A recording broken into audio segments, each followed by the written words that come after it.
Day 24 of the carnivore diet. And let me tell you guys, I've been using bacon grease for about a week, and I actually had to switch back to using butter because I could almost feel like I was increasing visceral fat. And I know that that's not accurate, but or maybe it is accurate. I don't know.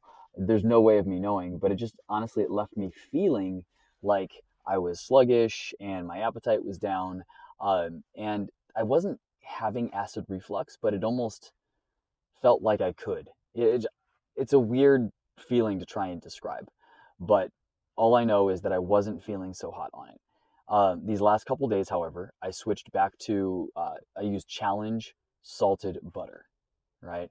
And the food tastes amazing. I like the salted butter taste of my meat a whole lot better than when I'm using bacon grease. Bacon grease doesn't taste bad. It just salted butter tastes better, right? Um, and I just feel more battle ready, I would say. So with that being said, that's it's a cool little lesson that I've learned. I'm still trying to get the hang of the meal prep. I've got the amount of meat that I'm purchasing every week. I've got that squared away. I've got that down pat, right?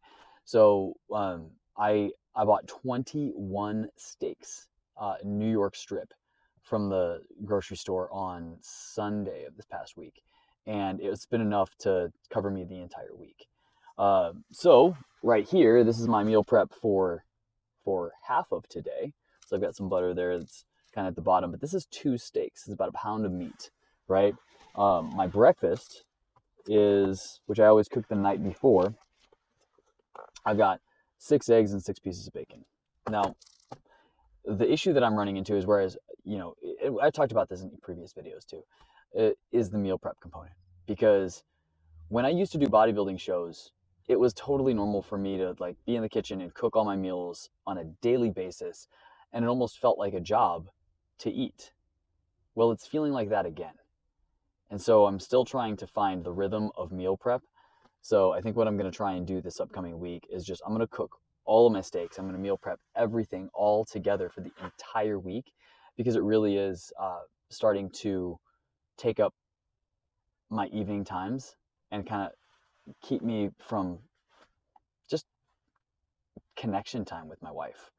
So I want to be able to have more time sitting and being able to talk with her, being able to, even if we want to just watch a stupid Netflix show, I can't, because I'm kind of looking over the counter to be able to look at a television show while I'm cooking. So, it's something that I'm trying to figure out. But yeah, I might record my entire meal prep on Sunday.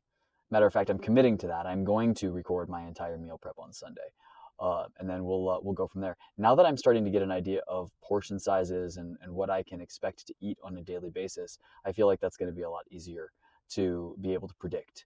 So I've been doing this for a little bit more than 3 weeks now, and it's tough in the very beginning when you're starting to get everything squared away, and you're trying to find some sort of reliability with your schedule and with everything. But I would really, really encourage you guys just to stick it out. Stick it out. And that's going to be with any diet. I don't care if it's carnivore or whatever, right? Stick it out, because there will come a time when you get in a rhythm. There will come a time when you find all the tips and the tricks of the trade that make it easy for you to be able to maintain that lifestyle. So it's really important that you don't just keep repeating the same mistakes over and over and over again. We all know the old adage that the definition of insanity is doing the same thing over and over and over again and expecting different results. So you have to continue to mix it up and try new things, and be willing to eat some steaks that don't make you feel 100%. You've got to be able to try out new cooking methods, and whether you like it or not, I mean, like, who knows? But you got to eat it anyway, because you're not going to waste the money. At least I'm not going to waste the money. If I overcook or undercook a steak, guess what? I'm eating it anyway. So if I use the wrong spices, guess what? I'm eating it anyway.